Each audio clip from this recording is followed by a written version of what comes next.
have supervisory power, we say, here is the policy that applies to people who are supervisors. You can do that. I think I mean, one of the things that Hugh was talking about with the loyalty though is, I think it makes sense to tell the employees sort of what to expect. But And those are policy decisions that, as a board, you want to talk about, discuss, because, and that's one of the reasons we do in P&A, just because of that, give employees that, if some stability that they know that they'll be there unless they, mess up and do these things.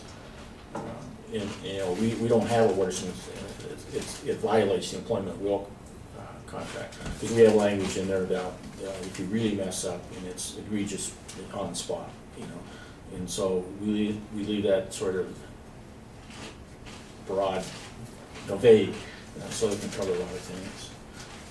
can I ask an unrelated question? No. You guys still have more questions on this? So we get reports from Tammy and we get reports from Ray, and they check in with LSC, and we have a finance committee, but ultimately, if they are $400,000 in the red and we don't know that, how much duty do we have to know about that if the information we're getting is, I trust Ray, but you never know. In terms of the information you're getting? Can we rely on that information that we're getting, or do we have a duty to sort of investigate further than that? Well, Ray and Tammy put together whatever financial package. I'm not sure how it works out in terms of how many meetings you have and those kinds of things. You have a finance committee, I take it. The finance committee would be the one that has responsibility for sitting down and make sure they understand the numbers and then reporting to the board. So it seem to me that your finance committee, and that's where I'm saying that you should have, I don't know if you do, job descriptions for board members or board functions. Finance committee, the finance committee does this and has responsibility.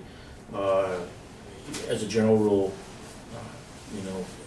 most people would feel comfortable with what Ray and Tammy would give. Tammy's also, because I've known Tammy, does work for P&A, and we've been doing this for a long time. So there's a reliability factor. She's also independent. Yeah, and she's independent, and so she's been doing this for a long time. And you see, with the federal government, and Ray will know this, there's all these requirements called Edgar, and that he has to report. Right. Yeah, it's just phenomenal.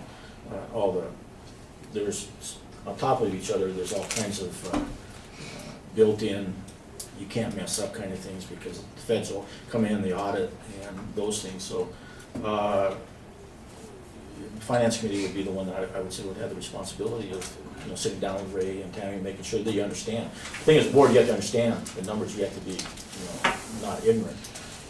Those kind of things. You have a responsibility to the organization, and that gets in the duty of loyalty, using reasonable care. Those are your duties. But more to the point, Mike, and I'm going to say it very bluntly. Let's say Tammy Lance and I came up with a scheme. We're going to steal $1 million. I make a bunch of fake reports. I give it to the board. And LSC. Then are they in trouble? We're the victims of fraud. Well, I'll tell you what, and I'll use the Southwest Wyoming Rehabilitation Center as an example, because that's sort of what happened.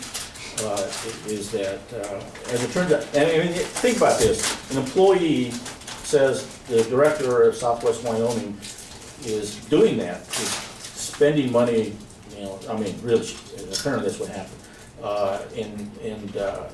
And she fired him, so he turns around and sues the board, and they defend it, and they win in court, and years later, it turns out he was absolutely right, that the board did not know that she had all these contracts. She went to get loans from banks, and they were coming due, and they didn't have any money to pay the loans. And she just sort of retired before this all came crashing down and left. I think she's gone now. And so the board had to take over the running of the organization, because as the board members, they're still on the hook. Punishment? Yeah, that's the fun. They're on the hook for all that. If you take off with $1 million, That's nice. they get stuck with trying to figure that out, how to get out of it. Now, they're not, I don't think you're individually responsible for that. There's going to be, your insurance will pick up a lot of that, but as a policy, the board has more than just sitting back and looking at the sun and, this sounds good kind of attitude. Don't even Okay. think about it. Yeah, I was gonna say, it makes, and nothing ever happened, by the way, in this case. She will find you. You know, nothing ever happened with respect to her, but it was just an interesting case because she made lots of money. Hmm. They didn't even know how much, what her salary was. And I'm What? assuming, I mean, board members should know what the salaries are for everybody, and they didn't even know what her salary was. We sign checks for that every month. Didn't they set her salary? She said her salary, the board didn't review it or know exactly what she was making. In fact, in the paper, when it came down, is that the board members were astonished how much. Sounds like a bino, a board in name only. But see, that's the problem with nonprofits in smaller towns is it unfortunately, sadly, it happens where the president can exert, you know, a lot more influence over the board and they just sort of sit back and watch this, don't even really get into it. It's kind of like that city manager is making like $700,000 in California. Oh.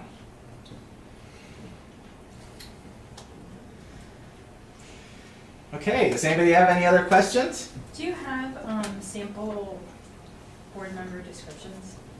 Yeah, I do have some I can pull for Ray. Maybe we have those. Yeah. I was looking at, personnel procedures, for example, are evolving so much now and changing that there's provisions on technology, using cell phones, using your personal cell phone, bringing your laptop to the office, those kinds of things where are now being, in ADA, there's a lot more provisions now with respect to disabilities, because you talked about if an employee has a disability, there's more provisions about what you do and what you can't do. And so there you have, because of federal law can make influence those kinds of things, and so you have to account for that somehow in your personnel procedures. Speaking of which, do we have a maternity policy? No. And see, that's another thing, maternity policies, family leave, not just for maternity policies, but family leave for that and other things. Those have to be, or should be in the personnel policies. But I thought we were exempt because we're under 35 employees. You may be exempt, but I think you want to put it in there then, so Okay. your employees know.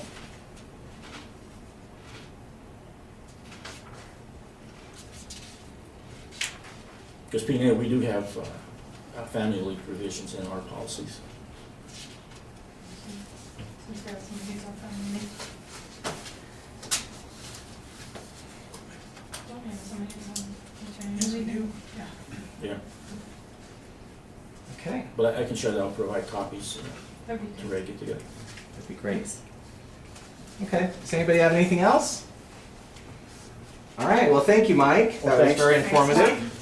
Very good, very good. Mike, So- are you free on November 8th in the evening by any chance? November 8th, that's a Monday. It is, it's a Monday evening. I think I might be, but I'm supposed to be doing something with, what do you need to do on September 8th? November 8th, November 8th? lawn night?